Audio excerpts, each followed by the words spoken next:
Life on the Field. Soyez les bienvenus dans votre émission Life on the Field. Depuis la semaine dernière, je vous rappelle que nous sommes en compagnie de Thomas Simon, qui est chef de projet réhabilitation au Congo. Il travaille donc pour l'ONG MEDER. Il est là-bas depuis 2 ans. Bonjour Thomas, tout d'abord. Oui, bonjour, comment ça va ? Merci, mais ça va bien. Merci d'être avec nous à nouveau dans cette émission. Alors, vous le savez, comme beaucoup des correspondants de l'émission Life on the Field, eh bien, Thomas est loin. Ça explique un petit peu la mauvaise qualité de la réception dont on s'excuse par avance. Mais c'est l'importance du contenu qui prime. Thomas, donc, je viens de le dire, vous êtes chef de projet réhabilitation au Congo. Est-ce qu'on peut parler rapidement du contexte social un petit peu de ce pays, le contexte de vie tout simplement des Congolais? Ouais, donc pour le pays, le pays est un des pays les moins développés au monde.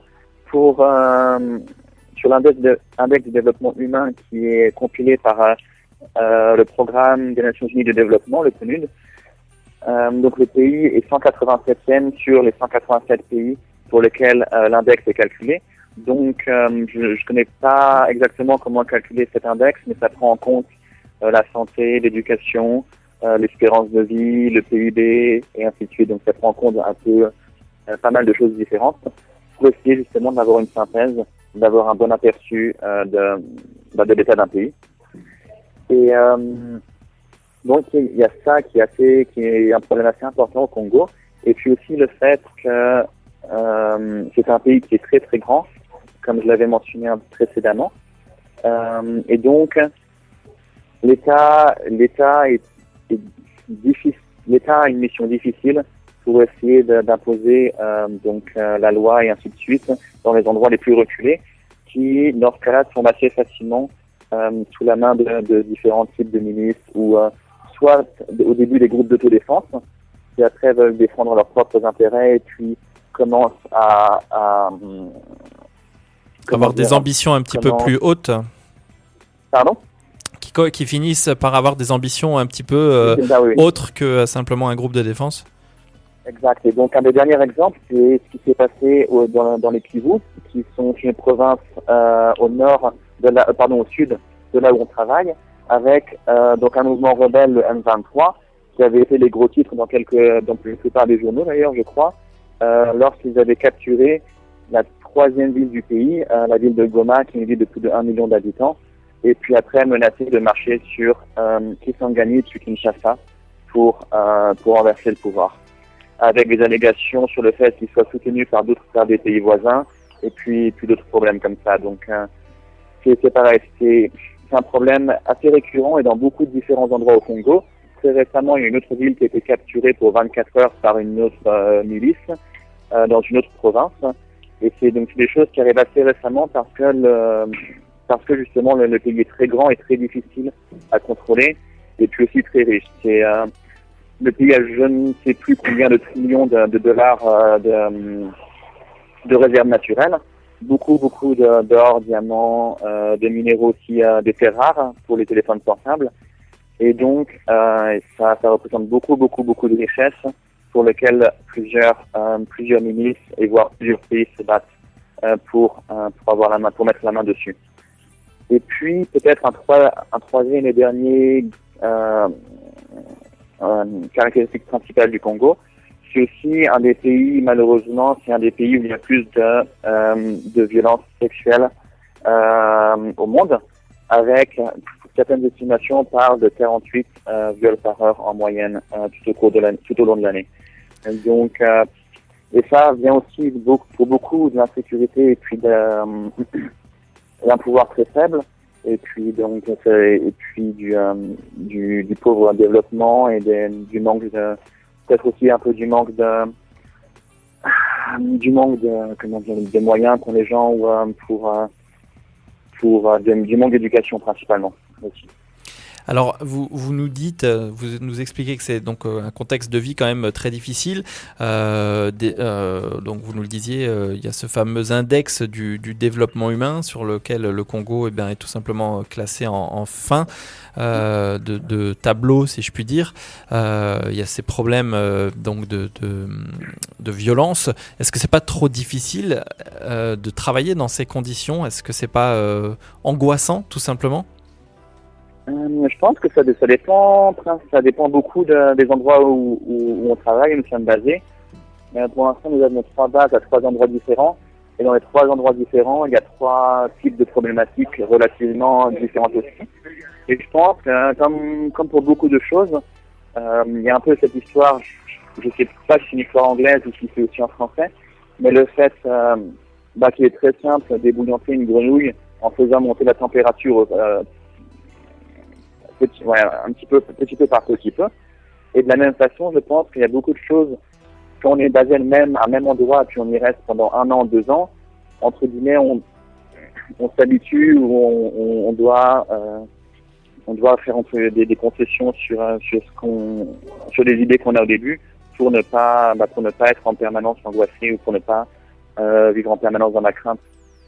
Et puis par exemple, à l'endroit où nous sommes à Ango, où je suis basé, la principale difficulté n'est pas tant l'insécurité que le fait que ce soit quelque chose qui est vraiment, vraiment reculé. Et avec tout ce que ça implique. Mais par exemple, ce qui est relié un peu aussi à l'index de développement humain, mais quand MEDER a ouvert une base à Ango, il n'y avait qu'une voiture dans toute la ville. La plupart des gens ne savaient pas comment personne ne savait comment ouvrir les portes d'une voiture. Il n'y avait pas de peinture, il n'y avait pas de boisson, il y avait des boissons, donc des sodas, il n'y avait quasiment rien. Donc le fait de travailler dans un endroit qui est si reculé que ça, sans téléphone, avec seulement Internet pour nous relier au reste, à nos proches ou au reste des personnes qui comptent ou même aux collègues de travail, rend les choses assez difficiles. Et la même chose sur la nourriture. Alors, on va s'intéresser maintenant un petit peu plus précisément justement à votre travail au niveau technique, si je peux dire. Donc, vous êtes chef de projet réhabilitation, décidément, j'ai du mal à le dire. En quoi ça consiste exactement? Donc, on a eu la chance de pouvoir avoir différents projets, toujours par le même bailleur. Donc, en fait, le fonctionnement des ONG dépend un peu du ratio qu'il y a entre les fonds privés, donc qui sont donnés par des individus, et puis les fonds institutionnels qui sont donnés directement par des pays ou par l'intermédiaire d'organismes étatiques. Et donc nous avons la chance, à travers l'un de ces bailleurs, de ces organismes étatiques, d'avoir une succession de projets, donc eux appellent des projets logistiques, vu que le principal but est de pouvoir appuyer des autres types de projets, des projets de santé, des projets en eau et en assainissement, des projets de protection des individus, donc par exemple tout ce qui est violence sexuelle et ainsi de suite, des projets de nutrition, etc. Et donc tous ces projets, donc le but des projets logistiques est justement d'appuyer puis de rendre l'accès des différentes personnes vulnérables plus facile. Pour donner un exemple assez concret, à l'endroit où nous sommes à Ango, il y a aussi le Programme alimentaire mondial qui est basé. Et donc, donc le Programme alimentaire mondial est un organisme des Nations Unies qui distribue de la nourriture et qui se charge de lutter contre l'insécurité alimentaire. Et eux, on doit envoyer beaucoup de tonnes de nourriture, ce qui est très difficile sur les routes congolaises, vu que il n'y a aucune route goudronnée ni quoi que ce soit. C'est toutes des pistes. Et puis avec beaucoup de camions qui passent, ça crée des endroits très difficiles. Mais l'état de la route, souvent, peut ralentir les choses. Mais si après un pont qui est cassé ou des choses ou qui est très dégradé, ça devient très difficile de pouvoir acheminer des vivres. Par exemple, dans le cadre du Programme alimentaire mondial, ça devient très difficile d'acheminer des vivres de l'autre côté. Alors justement, est-ce que c'est là que du coup vous intervenez? Vous nous parliez aussi de certaines difficultés de déplacement, etc. Très concrètement, d'après les photos également que vous nous avez envoyées de votre travail là-bas, il s'agit souvent de choses très concrètes comme par exemple des ponts qui sont en mauvais état, qu'il faut consolider, voire même qu'il faut fabriquer tout simplement. C'est ça. Donc la plupart du temps, c'est des ponts qu'il faut oui, refabriquer. Et parce que la plupart des ponts ont été mis en place, je ne crois pas dire de bêtises en disant qu'ils avaient été mis en place par les Belges, donc il y a plus de 60 ans de ça. Et donc, c'était juste des culées, c'est-à-dire en pierre, en maçonnerie sèche, et puis de rajouter des gros troncs d'arbres par-dessus. Et le problème, c'est que ces troncs d'arbres sont souvent mal sélectionnés ou autrement, ils ne sont pas assez secs quand ils sont placés, ou c'est pas le bon type de bois et ainsi de suite. Ce qui veut dire que un des villages où nous sommes allés récemment pour une sensibilisation, les gens nous ont dit qu'ils ont dû changer 3 troncs d'arbres dans l'année qui vient de s'écouler, donc en 2012, pour les remplacer parce qu'ils étaient trop dégradés pour que des véhicules puissent circuler dessus. Mais il faut aussi savoir qu'à chaque fois que les gens changent donc ces troncs d'arbres, c'est 1 ou 2 journées de travail, c'est-à-dire 1 ou 2 journées pendant lesquelles les personnes ne peuvent pas aller cultiver leurs champs ou aller en forêt pour chercher de la nourriture. Et donc ça veut dire que ça devient aussi très difficile après pour eux de trouver à se nourrir lorsqu'ils ont dû travailler 1 ou 2 journées, entre guillemets, gratuitement, vu que c'est des choses qui sont faites pour la communauté. On va dans une troisième petite partie, puisque le temps passe malheureusement très vite, s'intéresser un petit peu à votre équipe.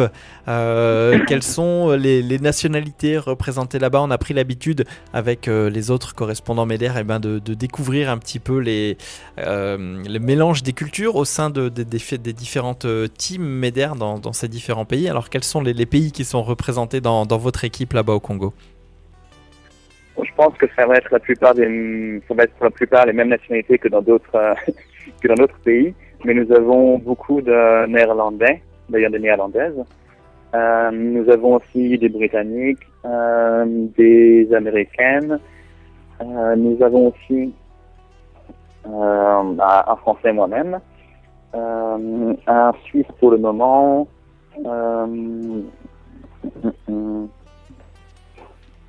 Je crois, on avait aussi des Malgaches, mais elles sont parties maintenant.